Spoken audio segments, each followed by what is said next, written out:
Hello friends, in the series on income tax cases, today we will discuss a very important case which is regarding the imposition of penalties.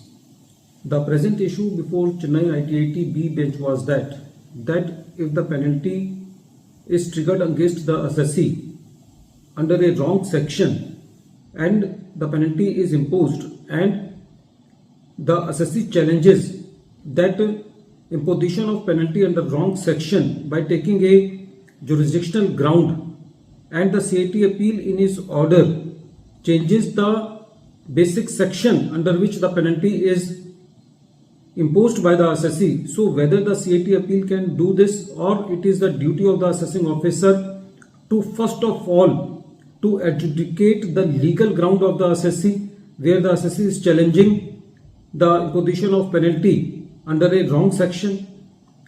This issue has been taken up by Chennai ITIT B bench in the case of St. Joseph Education Trust versus Deputy Commissioner of Income Tax, and this case is reported in 133 ITR Tribunal at page number 328. The date of the judgment is 6th June 2025. In the present case, there was a search on the assessee on 7th November 2019. As per the penalty provisions, the initiation of penalty should be done under section 271 B subsection 1A, but the assessing officer initiated the penalty proceedings and imposed the penalty under section 271 B subsection 1.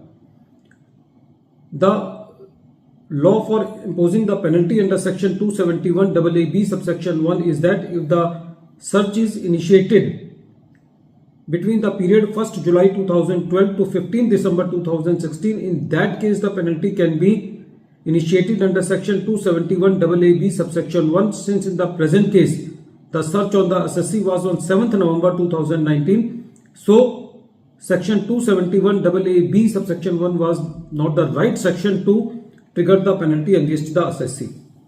The penalty was imposed. The assessee challenged before the CIT appeal that the AO do not have any power to initiate the penalty under section 271 B subsection 1, but the CIT appeal in his order wrote that in the present case the assessing officer intention was to impose the penalty under section 271 B subsection 1A, hence the penalty is valid.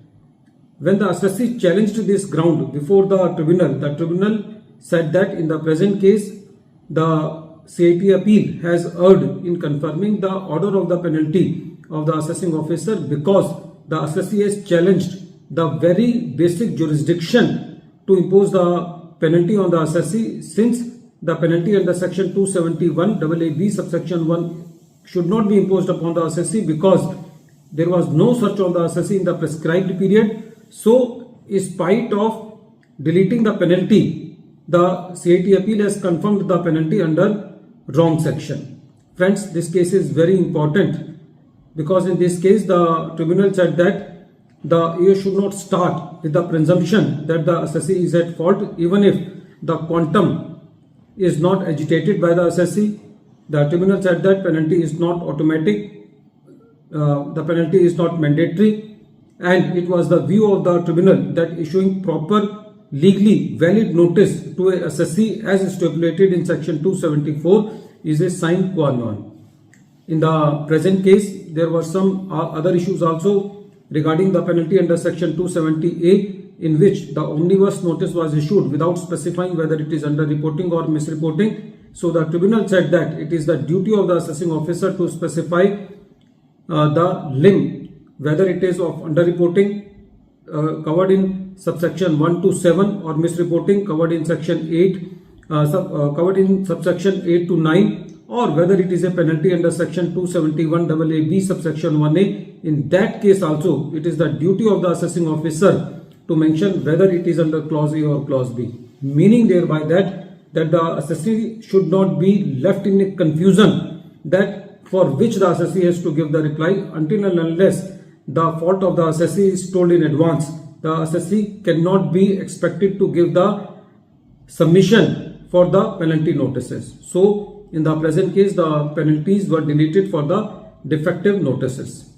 at the end of this video. Once again, I am repeating the name of the case. The name of the case is St. Joseph Education Trust versus Deputy Commissioner of Income Tax, and this case is reported in 133 ITR Tribunal at page number 328, and the date of the judgment is 6th June 2025. Thank you, friends.